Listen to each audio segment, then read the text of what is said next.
এই ছেলেটিকে যখন অসংখ্য পুলিশ তাকে লাঠিচার্জ করছিল তখন তার একটুও প্রতিক্রিয়া ছিল না। তিনি এক বিন্দু শব্দ পর্যন্ত করেন নাই, শুধু হেঁটে হেঁটে যাচ্ছিলেন। এমন তো অবস্থায় কিছু সংখ্যক পুলিশ সদস্য লাঠিচার্জ করতে করতে লাঠিটা থামিয়ে দেয় এবং ভাবে আমি একজন মানুষকে আঘাত করছি আর সেই ব্যক্তিটি কোনো ধরনের শব্দই করছে না। সেই ব্যক্তি তৎক্ষণাৎ একটি পুলিশ সদস্য এসে সে ভাইটিকে জড়িয়ে ধরে। তখন সেই সাজিদ ভাই ধাক্কা দিয়ে সেই পুলিশ সদস্যটিকে সরিয়ে দিতে চায়, কারণ তার ভিতরে জ্বলছে দাউ দাউ করে এক আগুন, যেটা আপনারা কেউ দেখতে পারবেন না। সেই অগ্নিকাণ্ড শুধুমাত্র হাদি ভাইয়ের বিচারের জন্য।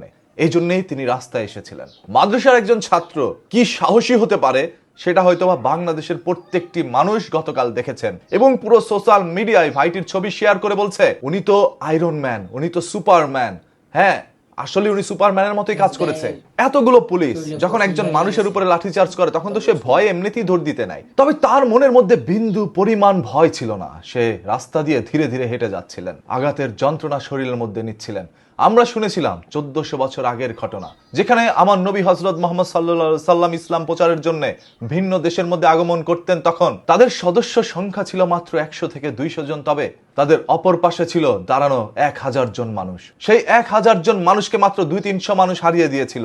তখন আমরা এগুলো শুনেছিলাম, তবে বাস্তবে তার কিচ্ছু পরিমাণ, বিন্দু পরিমাণ একটি রূপ হয়তোবা আমরা গতকাল দেখলাম। এই পৃথিবীর কাউকে আমি ভয় পাই না, শুধুমাত্র আল্লাহ তাআলাকে ভয় পাই, যেটার বাস্তব প্রমাণ এই সাজিদ ভাই দিয়েছে।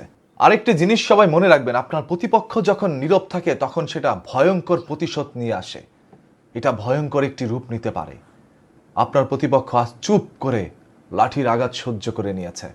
তারা বিন্দু পরিমাণ কোনো কথা বলে নাই, তবে কথা একদিন তারা বলবে। সেদিন আপনারা বলার সুযোগ পাবেন না। এমন কোনো কাজ করবেন না যাতে করে মানুষ আপনাদের শত্রু হয়ে যায়। বাংলাদেশ পুলিশ যদি ক্ষমতা না থাকে তাহলে দেশ নিয়ন্ত্রণ করতে তারা পারবে না। অবশ্যই তাদের শক্তি ক্ষমতার দরকার। তবে এই বলে আইনের মাঝে অন্যায় যেন আমরা না দেখি।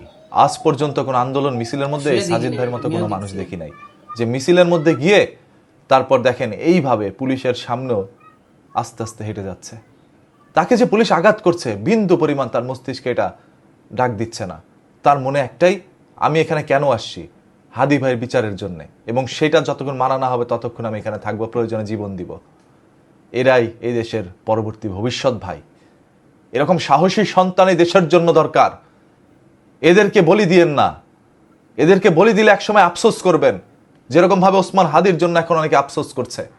তারপরে শোনা যায় কিছু পুলিশ সদস্যের মুখে, আয় ওসমান হাদির লাশ নিয়ে যা। এর চাইতে ঘৃণিত কথা, এর চাইতে উপহাস আর কি হইতে পারে? ওরা মনে হয় ভুলে গেছে জুলাই আন্দোলনে যে লামছিলাম আমরা, এদেরকে কি শেখ হাসিনার দেশ ছাড়া করছি, এখন ডক্টর ইউনূসের দেশ ছাড়া করতে হবে।